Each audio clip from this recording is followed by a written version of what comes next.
Hello बच्चों। तो पिछले वीडियो में हमने पार्ट वन को पढ़ा था। ये मॉडर्न हिस्ट्री का जो यूरोपीय कंपनी का आगमन है ना, उसके जो क्वेश्चन हैं वो हम यहाँ पे डिस्कस कर रहे हैं। और देखिए, आपको पढ़ने से ज़्यादा ना आपको प्रैक्टिस पे भी फोकस करना पड़ेगा, क्योंकि हम पढ़ रहे हैं और जब प्रैक्टिस करेंगे ही नहीं क्वेश्चन किस तरह से पूछे जाते हैं, तो पढ़ने का मकसद क्या रह जाएगा। हमें मेन मकसद है क्वेश्चन को सोल्व करना। तो देखते हैं जितना हमने वीडियो में पढ़ा है। और हाँ, जिन्होंने वीडियो नहीं देखा होगा वो जा करके आप देख लीजिएगा। हम यकीन दिलाते हैं आपको कि कोई भी क्वेश्चन नहीं छूटेगा, और जो भी क्वेश्चन हल्के फुल्के छूटेंगे ना वो आपको प्रैक्टिस से कंप्लीट हो जाएंगे। तो चलिए हम शुरुआत करते हैं। क्या बोला गया है ना कि निम्नलिखित यूरोपीय व्यापारिक कंपनियों में से किसने सूरत में सर्वप्रथम अपना कारखाना स्थापित किया था। यानी जो ऑप्शन हमें दिया गया है उसमें से देखना है। तो सबसे पहले हम देख लेते हैं किसका, पुर्तगाली का। तो ये पुर्तगाली जो था ये 1503 ईस्वी में अपनी पहली फैक्ट्री लगाया था। तो ये पहली फैक्ट्री कहाँ लगाया था, तो ये कोच्चि में लगाया था। तो ये कोच्चि में लगाया था। हमें पूछा क्या गया है सूरत में, तो ये तो होगा नहीं, ऑप्शन तो कट गया मेरा। ठीक है। फ्रांसीसी जो लगाया था, ये फ्रांसीसी लगाया था कब, सूरत में ये लगाया था। ठीक है, लेकिन ये कब लगाया था, तो 1668 ईस्वी में लगाया था। ठीक है। और अंग्रेज भी लगाया था, सूरत में ही लगाया था। तो ये सूरत में कब लगाया था, तो 1613 ईस्वी में लगाया था। तो फ्रांसीसी से तो पहले लगा रहा है, तो फ्रांसीसी खत्म हो गया। ठीक है। डच है ना, ये डच 1605 ईस्वी में लगाया था। कब, 1605 ईस्वी में। तो ये लगाया था मसूलीपट्टनम में, मसूलीपट्टनम में लगाया था। ठीक है। तो ये भी कट खत्म हो गया। तो मेरे पास अब एक ही ऑप्शन है, वो क्या है, ऑप्शन नंबर बी। ठीक है, यानी अंग्रेज जो था सबसे पहले सूरत में अपनी फैक्ट्री लगाया था। आगे बढ़ते हैं, अगले पे चलते हैं।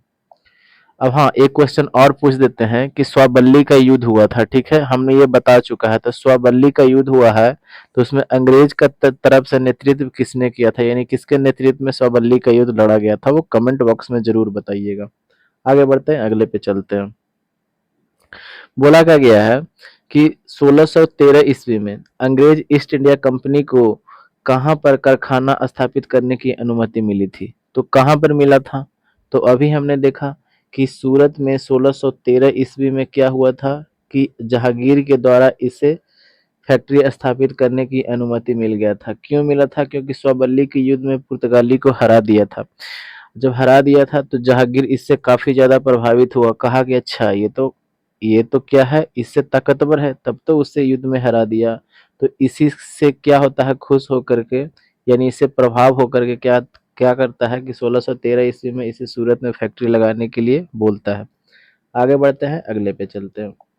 बोला क्या गया है कि ईस्ट इंडिया कंपनी के प्रारंभिक दौर में वेस्टर्न प्रेसिडेंसी कहाँ थी। यानी देखिए, वेस्टर्न ये हमारा इंडिया है, ये क्या है, ईस्ट हो गया, ये हो गया वेस्ट हो गया। तो सबसे पहले इसकी प्रेसिडेंसी कहाँ थी, तो सूरत में ही तो थी ना ईस्ट इंडिया कंपनी की।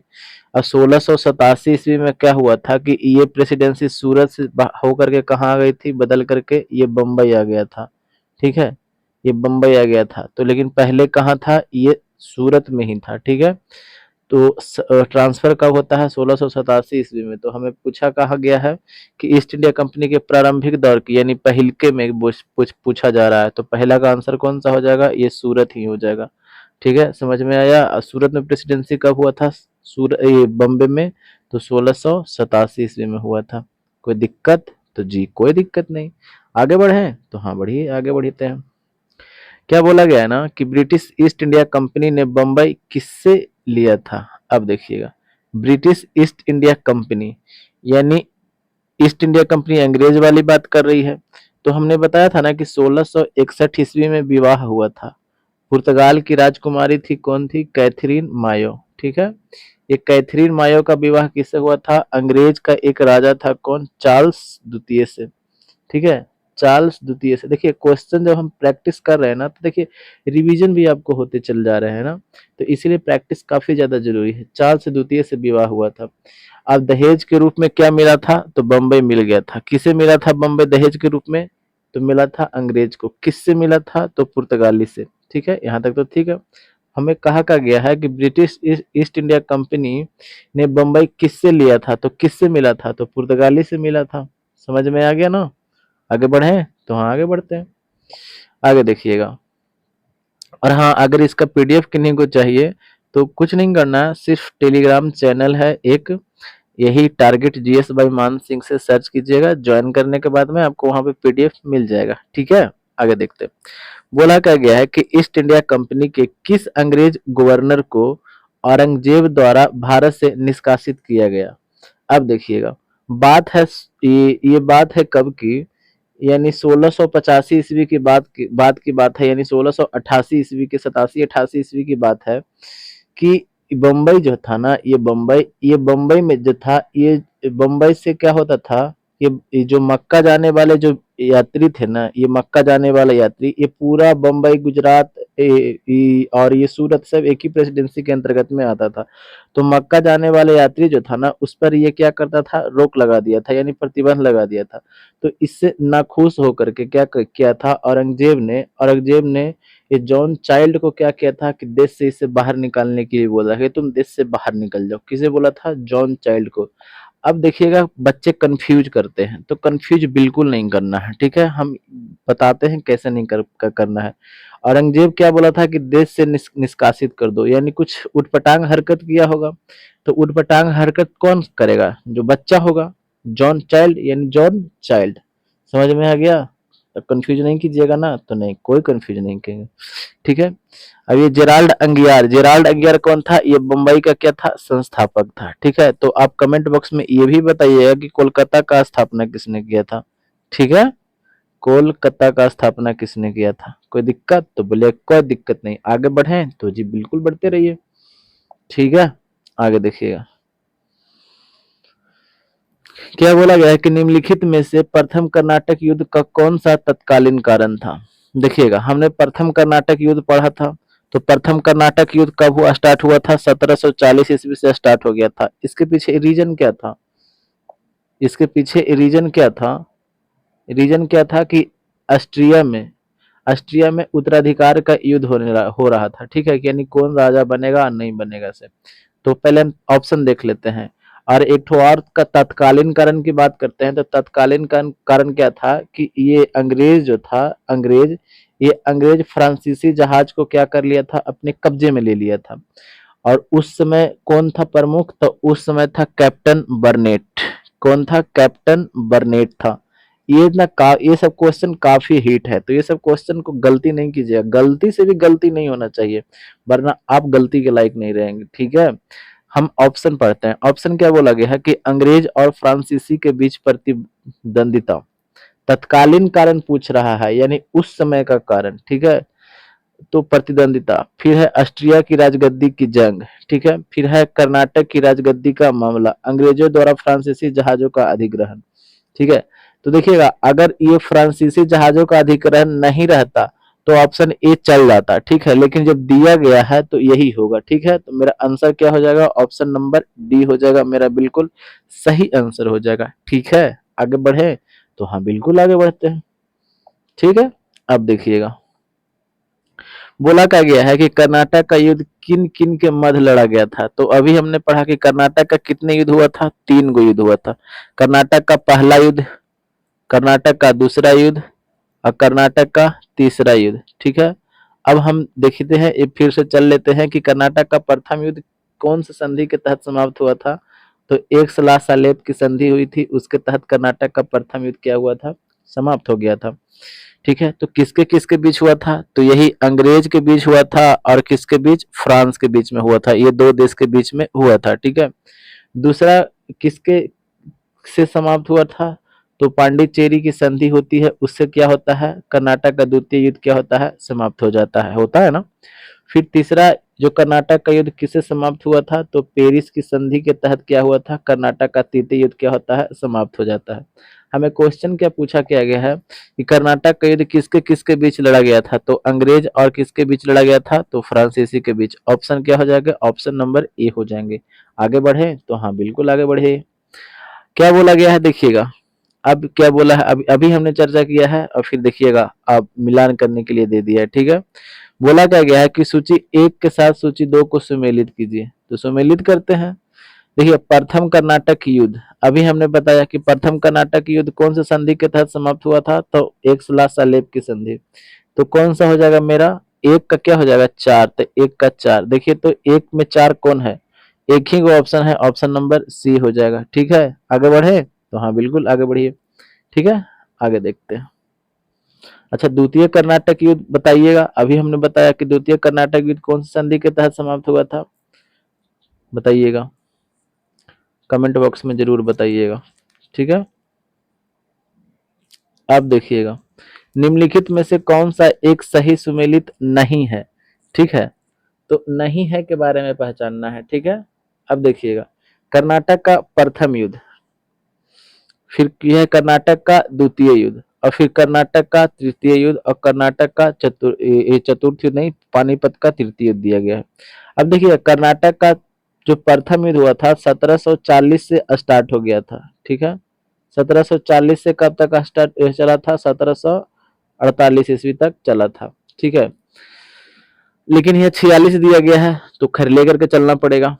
फिर क्या है, कर्नाटक का द्वितीय युद्ध, ये कर्नाटक का द्वितीय युद्ध जो था ये 1750 से 1752 दिया है। ठीक है, लेकिन ये गलत है, ये 1751 से तो स्टार्ट हो गया था। जैसे मैं कई किताब में ना कई कई जगह दिए, जैसे में हम ये 1740 बता रहे हैं ना, ये स्पेक्ट्रम पढ़िएगा तो वहां पे 1740 ही दिया है।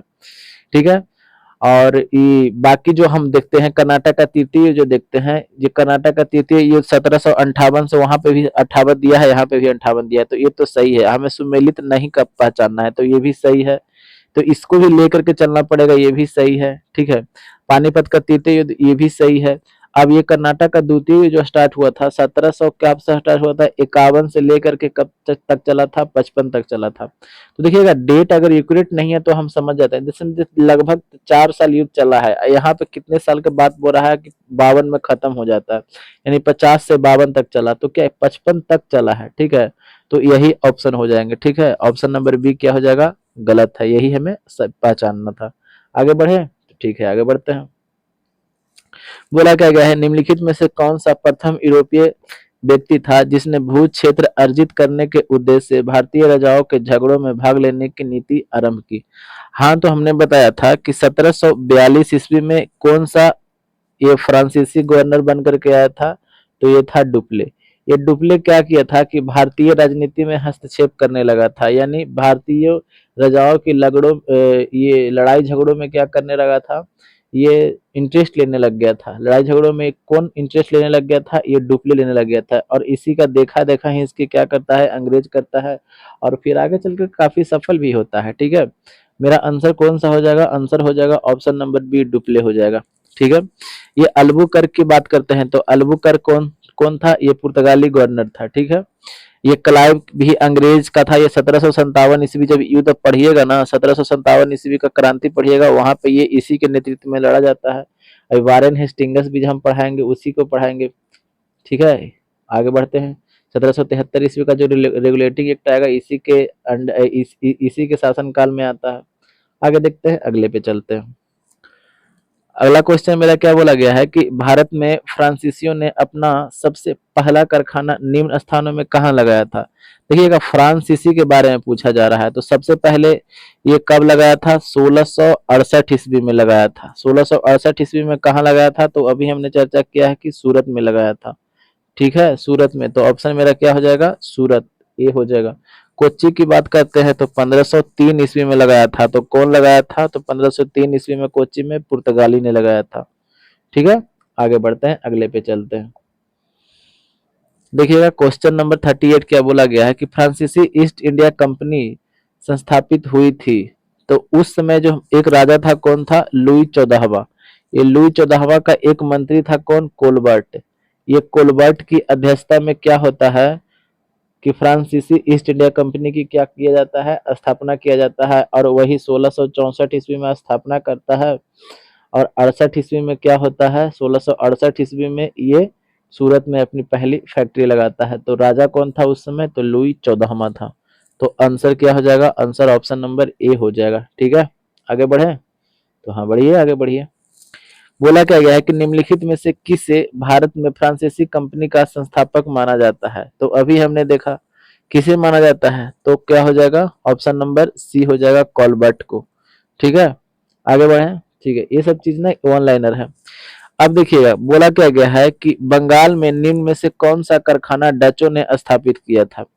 देखिएगा डच की बात करते हैं, यानी डच। पहले तो हम देख लेते हैं डच कंपनी का स्थापना कब हुआ था, तो 1602 ईस्वी में स्थापना इसका हो चुका था, ठीक है। और अंग्रेज की बात करते हैं तो अंग्रेज ईस्ट इंडिया कंपनी की स्थापना 1600 ईस्वी में हो जाती है, ठीक है। लेकिन लेकिन लेकिन लेकिन ये 1600 ईस्वी में तो हो जाती है, लेकिन डच ईस्ट इंडिया कंपनी की स्थापना 1602 ईस्वी में होती है। और ये दूसरे नंबर पे आने वाली हो जाता है। पहली में कौन आता है, पुर्तगाली के बाद कौन आ रहा है, डच आ रहा है, ठीक है।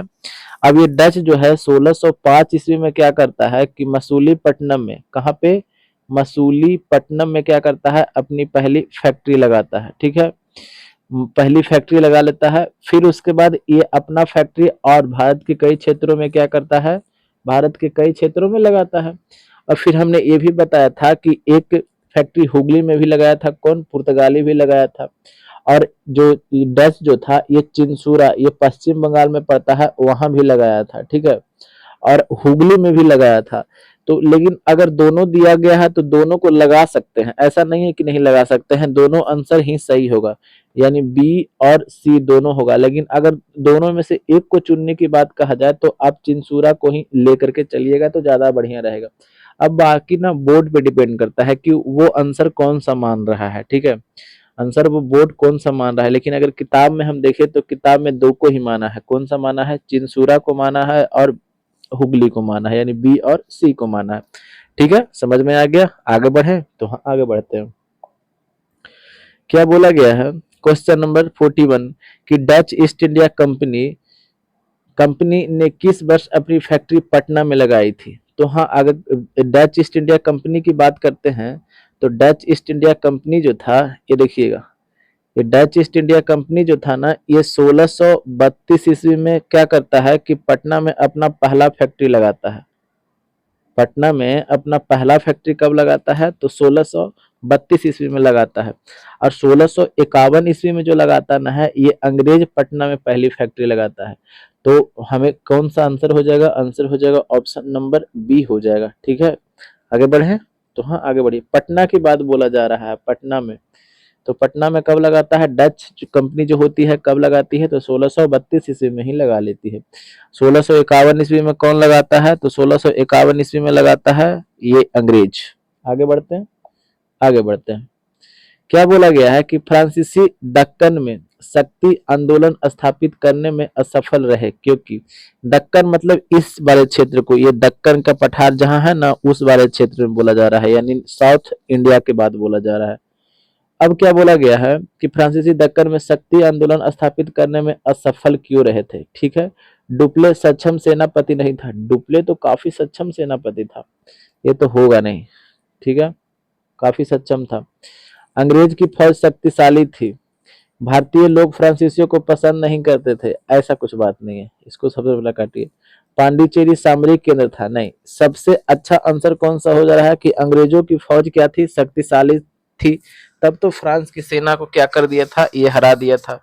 क्योंकि देख लीजिएगा कि 1760 ईस्वी में बांडीवास का युद्ध होता है। ये बांडीवास का युद्ध किसके किसके बीच होता है, तो यही फ्रांसीसी के बीच होता है और अंग्रेज के बीच होता है, जिसमें फ्रांस की क्या होती है, हार होती है, ठीक है। और इसकी पतलून ढीली हो जाती है, यानी यहाँ के बाद इसका जो क्या होता है, सामरिक क्षेत्र बढ़ाने का जो क्षेत्र बढ़ाने का जो समय है वो खत्म हो जाता है, क्योंकि इसकी स्थितियां, फ्रांस की स्थितियां क्या हो जाती है, कमजोर हो जाती है, और यहाँ पे ये मजबूत हो जाता है, और इसी के बाद ये अपना पूरा पैर इंडिया में पसारता है, कौन, ये अंग्रेज, ठीक है। तो आंसर मेरा कौन सा हो जाएगा, आंसर ऑप्शन नंबर बी हो जाएगा। समझ में आ रहा है ना, ठीक है। आगे बढ़ते हैं, अगले पे चलते हैं। आगे क्या बोला गया है कि बोला गया है कि निम्न यूरोपीय शक्तियों ने भारतीय व्यापार में समय समय पर प्रवेश किया। देखिएगा समय समय पर प्रवेश कौन कौन किया है, सो पहले देखना है। सबसे पहले कौन आया, पुर्तगाली आया, ठीक है। कब आया था, तो 1498 ईस्वी में आया था, कोई दिक्कत। फिर उसके बाद कौन आया, तो डच आया, ठीक है। Dutch Dutch east India company की स्थापना कब होती है, तो 1602 ईस्वी में होती है, लेकिन अपनी पहली फैक्ट्री कब लगाता है, तो 1605 ईस्वी में लगाता है। कहाँ में लगाता है, तो ये मसूलीपट्टनम में लगाता है, ठीक है। फिर उसके बाद कौन आता है, अंग्रेज आता है, अंग्रेज आता है। अंग्रेज के बाद फिर कौन आता है, फ्रांसीसी आता है। तो पहले पुर्तगाली तो पहले 4, तो 4 किस में है? 4 एक ही गो में है। ठीक है, आंसर मेरा कौन सा हो जाएगा? आंसर ऑप्शन नंबर बी हो जाएगा। कोई दिक्कत? तो बोलिए कोई दिक्कत नहीं। आगे बढ़े तो हाँ बढ़िए आगे। फिर क्या बोला गया है कि सूची एक को सूची दो से मिलान करने के बाद बोला गया है। ठीक है, देखिएगा सूची एक को सूची दो से मिलान करते हैं। क्या बोला गया है? गोवा, गोवा पर किसका अधिकार था? तो पुर्तगाली का। बी के क्या हो जाएगा? 3। अब बी के 3 एक ही गो में है, बी का 3 एक ही गो में है। देखिएगा ये सब क्वेश्चन पर एगो मिल जाते हैं ना, बाकी देखिए नहीं, बी में कोई नहीं है। तो ज्यादा टाइम नहीं देना है, बस ऐसे ही टिक करके आगे बढ़ना है, क्योंकि हमें और भी क्वेश्चन देखना रहता है। ठीक है, आगे बढ़े तो हाँ बिल्कुल आगे बढ़िए। देखिएगा क्या बोला गया कि उस क्षेत्र की पहचान करें जहां से यूरोप वासियों को सर्वोत्तम सोरा और अफीम प्राप्त होता था। तो सोरा की बात करते हैं ना, तो सोरा सबसे ज्यादा इसे प्राप्त होता था बिहार से। कहाँ से? ये बिहार से प्राप्त होता था। ठीक है, और अफीम जो नशा देता है ना, उसे वो पदार्थ है, एक नशा देने वाला एक पदार्थ है, उसका उत्पादन कहाँ होता था? तो ये बिहार में ही होता था। ठीक है, आगे बढ़े तो हाँ बिल्कुल आगे बढ़िए। अब क्या बोला गया है कि अंग्रेजी शासनकाल में भारत का कौन सा क्षेत्र अफीम उत्पादक हेतु प्रसिद्ध था? तो अभी हमने देखा कौन सा था? बिहार था। आगे बढ़े तो जी बिल्कुल आगे बढ़ते हैं। क्या बोला है कि निम्नलिखित यूरोपियों में से कौन सा एक स्वतंत्रता पूर्व भारत में व्यापारी के रूप में सबसे अंत में आए? तो सबसे अंत में आए यानी सबसे लास्ट में आए। फिर से एक बार क्वेश्चन को पढ़ते हैं। निम्नलिखित यूरोपियों में से कौन सा एक स्वतंत्रता पूर्व भारत में व्यापारी के रूप में सबसे अंत में आए, यानी स्वतंत्रता से पहले की बात बोला जा रहा है, यानी 1947 से पहले की बात बोला जा रहा है कि सबसे अंत में कौन सा यूरोपीय व्यापारी आया था। तो हमने देखा कि 1498 ईस्वी में कौन आ गया था? पुर्तगाली आ चुका था। फिर उसके बाद 1602 ईस्वी में स्थापना होता है। 1605 ईस्वी में पहली फैक्ट्री कौन लगाता है? डच लगा लेता है। कौन लगाता है? तो डच लगाता है। ठीक है, डच लगा लेता है। फिर डच के बाद कौन आता है? फिर अंग्रेज आता है। फिर अंग्रेज आता है, तो अंग्रेज कब फैक्ट्री लगाता है? तो 1613 ईस्वी में लगाता है। ठीक है, फिर उसके बाद कौन आता है? तो फ्रांसीसी आता है। तो फ्रांसीसी कब लगाता है? 1668 ईस्वी में। कहाँ में? तो सूरत में लगाता है। ठीक है, तो क्या पुर्तगाली होगा? नहीं होगा। अब क्या होगा? अंग्रेज होगा? तो देखिएगा डच भी नहीं होगा, अंग्रेज भी नहीं होगा। ऑप्शन नंबर सी हो जाएगा, यानी सबसे लास्ट में कौन अभी हमने देखा? फ्रांसीसी 1668 ईस्वी में आ रहा। आगे बढ़ते हैं तो हाँ बिल्कुल आगे बढ़िए। बोला क्या गया है कि निम्नलिखित में से किन स्थानों पर डचों ने अपने व्यापारिक अड्डे स्थापित किए थे? तो देखिएगा ये सब क्वेश्चन को पहले याद, सभी को याद करने की जरूरत नहीं है कि कितना याद कीजिएगा, क्योंकि काफी जगह पे ये स्थापना किया था। अभी हमने देखा कि पटना में तो किया था 1632 ईस्वी में डच। ये को तो कम से कम हमें पता है ऑप्शन में। देखिएगा ऑप्शन को बनाने के लिए सीखिए, ठीक है ना। ऐसा नहीं है कि हमें सब क्वेश्चन का जो कहाँ कहाँ याद किया स्थापना किया था वो सभी जगह वो होगा ही। एग्जामिनर को पता है कि क्वेश्चन जो परीक्षार्थी है उसे सब नहीं पता हो सकते हैं। ठीक है, और कितना याद करेगा? एक ही तो केवल हिस्ट्री तो नहीं पढ़ना है ना, केवल और भी तो सब्जेक्ट है ना, वो सभी तो पढ़ना रहता है। अब देखिएगा हमने एक बात और बताया कि 1605 ईस्वी में मसूलीपट्टनम, जिसको मछलीपट्टनम बोलते हैं, वहां भी स्थापित किया था, यानी पहली फैक्ट्री यहाँ लगाया था। ठीक है, चिंसूरा में भी लगाया था। तो देखिए दो गो अगर आप पकड़ लिए ना तो उसी से आपको बन जाएगा। देखिएगा 1605 ईस्वी में कहाँ लगा रहा है, यानी ए वाले भी मिल रहे हैं और सी वाले भी मिल रहे हैं, तो दोनों हो गया था। अब क्या आंख मूंद करके हम डी नहीं मार सकते हैं? तो बोलिएगा जी बिल्कुल मार सकते हैं। देखिए कॉमन सेंस का खेल होता है। अब लड़के क्या होंगे ना कि अब देखेंगे कि अच्छा सबको रटेंगे, नहीं भाई, सबको रटने की जरूरत नहीं है, कितना याद कीजिएगा। ठीक है, कॉमन सेंस से भी क्वेश्चन बनते हैं। आगे बढ़े तो हाँ बिल्कुल आगे बढ़िए। एग्जामिनर की माइंड को पढ़िए कि आखिर वो कह क्या रहा है सो। अब देखिएगा क्वेश्चन क्या बोला गया कि निम्नलिखित पर विचार कीजिए। मृदा के स्वरूप तथा उपज के गुणों के आधार पर भूमि राजस्व का मूल्यांकन। ठीक है, अच्छा, युद्ध में चलती फिरती तोपों का उपयोग। ठीक है, तंबाकू और लाल मिर्च की खेती। अब फिर दिया गया है क्या कि उपयुक्त में से कौन से अंग्रेजों की भारत की देन थी? तो हम देख लेते हैं अंग्रेजों की भारत की कौन कौन सी देन थी, जो देख लेते हैं। देखिए मृदा के स्वरूप तथा उपज के गुणों के आधार पर भूमि का राजस्व का मूल्यांकन। देखिए भूमि के राजस्व का मूल्यांकन कौन कर चुका था? ये शेर शाह सूरी के समय में ही स्टार्ट हो गया था। तो शेर शाह सूरी के समय में स्टार्ट हो गया था, तो यानी कब से कब तक 1540 ईस्वी में शेर शाह सूरी क्या करता है, दिल्ली की गद्दी पर बैठ जाता है। तो ये तो अंग्रेज से पहले, ये अंग्रेज का तो देन नहीं है, शेर शाह सूरी का ही देन है। ठीक है। फिर उसके बाद अकबर भी करता है, भूमि राजस्व के बारे में अच्छा से जो दशहरा प्रतिवाद बोलते हैं, यानी जो अंग्रेज से पहले भी इस समन काम हो रहे हैं, तो एक तो होगा नहीं, एक तो होगा नहीं, तो एक जिसमें है सबसे पहले काटिए, एक भी गया और ये भी गया, खत्म हो गया। अब क्या है, युद्ध में चलती फिरती तोपों का उपयोग। तो देखिएगा, चलती फिरती तोपों का उपयोग ये भी करना स्टार्ट कर दिया था, बाबर ही करना स्टार्ट कर दिया था, तो दो भी गया। अब चलो मान ले कि ये भी नहीं पता है तो कोई बात नहीं है, तीन को हम देख लेते हैं। तीन क्या कहता है कि तंबाकू और लाल मिर्च की खेती। तो तंबाकू लाने का, जिसमें खैनी जो आप लोग खाता है ना, खैनी, ठीक है, तो ये खैनी लाने वाले जो व्यक्ति है ना, ये देश है ना, ये पुर्तगाली लेकर ही आया था। ठीक है, तंबाकू लेकर के कौन आया था, ये पुर्तगाली लोग ही लेकर के आया था। और इससे मतलब कि क्या था ना, काफी ज्यादा लोग सेवन करने लगे थे, जिससे क्या क्या था, जहांगीर को इस तंबाकू पर प्रतिबंध भी लगाना पड़ा था। ठीक है, तो सी भी नहीं होगा क्योंकि ये पुर्तगाली का देन है, तो तीन भी, ये भी कट गया, तो ऑप्शन मेरा क्या हो जाएगा, ऑप्शन नंबर देखिए डी हो जाएगा कि नहीं हो जाएगा। चीजों को समझते करके आगे बढ़िए। ठीक है, तो आगे बढ़ते हैं। अब क्या बोला है कि किसने ईस्ट इंडिया कंपनी के बारे में यह टिप्पणी की कि कंपनी एक असंगति है, परंतु यह उस व्यक्ति का भाग है जहां सब कुछ ही असंगत है। तो हाँ, ये ना स्टेटमेंट है, और ये स्टेटमेंट आपको याद करने पड़ेंगे। ठीक है, तो ये व्यक्ति जो है ना, ये व्यक्ति है जी बी मैकाले।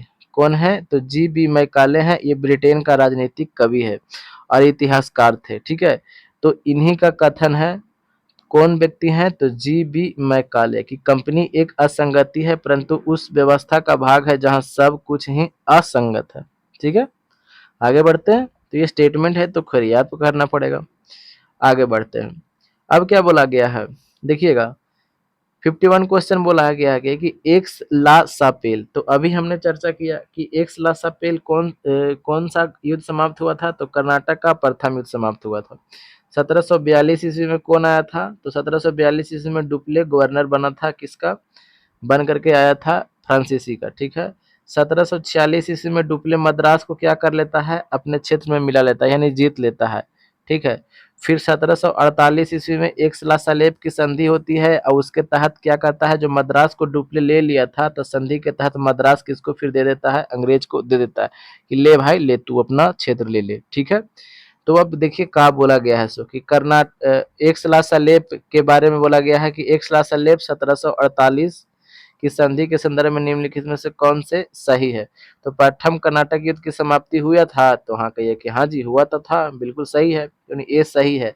जब ए सही है तो बी भी गया, और कौन भी गया, ना तो ए ना तो दो ई भी गया, डी भी गया, दो गो तो गया, मेरे पास दो है ऑप्शन बचा हुआ। अब क्या है, अंग्रेजों को मद्रास पुनः मिल गया था। तो हाँ, अंग्रेजों को पुनः मद्रास मिल गया था, यानी 1748 ईस्वी में किसका युद्ध हुआ था, तो 1748 ईस्वी में जो 1748 ईस्वी में जो एक्सला सलेब की संधि हुई थी, उसके तहत मद्रास किसको फिर दोबारा मिल गया था, ये किसे मिला था, तो अंग्रेज को मिल गया था। तो बी भी सही है, दो भी सही है, तो ऑप्शन क्या हो जाएगा, ऑप्शन नंबर सी।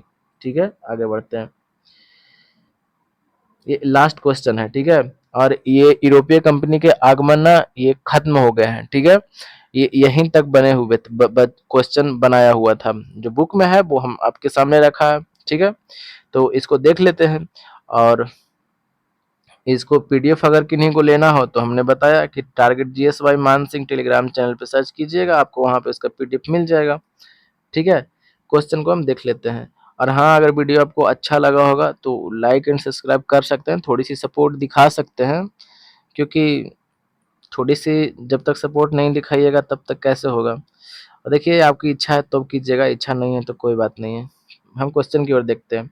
बोला क्या गया है कि भारत में अंग्रेजों की सफलता तथा फ्रांसीसियों की असफलता के कारण के संदर्भ में निम्न कथनों में से कौन सा सही है, यानी सही के बारे में हमें बताना है। ठीक है, क्या बोला गया है कि अंग्रेजों को बंगाल विजय से अपार धन एवं जनशक्ति का मिलना। तो क्या सही बात है, देखिएगा, अंग्रेज जो था, जब अंग्रेज 1757 ईस्वी का जो प्लासी का युद्ध हुआ था तो 1757 ईस्वी के प्लासी के युद्ध से इसे काफी ज्यादा संपत्ति मिला था। ठीक है, 2,34,000 रुपया सबसे पहले तो इसे इनाम के रूप में क्लाइव को मिला था। ये कौन दिया था? तो यही मीर जाफर जो गद्दार था ना, ठीक है, वो गद्दार दिया था। ठीक है, अब क्या था ना कि इसे 50 लाख रुपया सेना को दिया गया था। किसे? 50 लाख रुपया सेना को दिया गया था। तो देखिएगा, धन तो काफी सारा मिल गया था इसे। कौन सा युद्ध जीता था? तो प्लासी का युद्ध जीता था तब। किसके द्वारा दिया गया था? तो यही मीर जाफर के द्वारा दिया गया था। तो ये क्या सही है या गलत है? तो अंग्रेजों को बंगाल विजय से अपार धन एवं जनशक्ति का मिलना, तो हाँ बिल्कुल सही है भाई, सही है। ठीक है, अच्छा, फिर दूसरा क्या बोला गया? अंग्रेजों की बेहतर नौसैनिक ताकत। हाँ, ये भी सही है। इसकी नौसैनिक ताकत काफी मजबूत थी। किसके तुलना में? फ्रांसीसियों की तुलना में। यही देखिए, क्योंकि फ्रांसीसियों की असफलता के कारण पूछा है और अंग्रेजों की सफलता के कारण क्या था। तो 1 और 2 दोनों क्या है? सही है। ठीक है, तो मेरा आंसर क्या हो जाएगा? आंसर हो जाएगा ऑप्शन नंबर सी हो जाएगा। ठीक है, ऑप्शन नंबर सी हो जाएगा। आगे बढ़ते हैं। यही क्वेश्चन यहीं तक थे। वीडियो आपको अच्छा लगा होगा तो लाइक एंड सब्सक्राइब कर सकते हैं अगर आपकी इच्छा हो तो। ठीक है, और पढ़िए, दिल लगा के पढ़िए। ठीक है, तो मिलते हैं अगले वीडियो में। तब तक के लिए हंसते रहिए, मुस्कुराते रहिए और अपनों का ख्याल रखिए। जय हिंद, जय भारत।